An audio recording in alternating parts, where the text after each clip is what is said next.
সত্যবাদিতাই দুর্বল। আলেম ওলামা থেকে শুরু করে মসজিদ মাদ্রাসা, সাধারণ মুসলমান সব পর্যায়ে।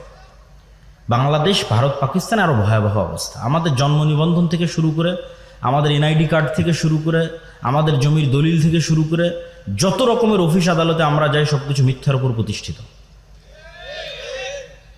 ইউরোপ আমেরিকায় যত মুসলমান গেছে তাদের 90% ডকুমেন্টস মিথ্যা, তথ্য মিথ্যা, কথা মিথ্যা, সরকারের কাছে অতিরিক্ত বেনিফিটস নিচ্ছে মিথ্যা, পুরো লাইফটা মিথ্যার উপর প্রতিষ্ঠিত। তাহলে সেই মুসলমান কিভাবে রাষ্ট্র ক্ষমতার দায়িত্ব নেবে? এই অঞ্চলের মানুষ তো আরও এই দিক থেকে আরও এক ধাপ এগিয়ে, কিভাবে বোনের সম্পত্তি নিয়ে নেওয়া যায়, কিভাবে বাপের থেকে সম্পত্তি লিখে নেওয়া যায়, কিভাবে বোনকে লাওয়ারিস করা যায়, দূরের সম্পত্তি দেওয়া যায়, কম দামি দেওয়া যায়, বিলে দেওয়া যায়। মানে প্রত্যেকটা মানুষ ইনজাস্টিসের সাথে, অন্যায়ের সাথে জড়িত। এই মানুষগুলোকে যদি রাষ্ট্র ক্ষমতায় বসান, এরা তো গত 16 বছর যা দুর্নীতি হয়েছে তার চেয়ে বড় দুর্নীতিবাজ হবে।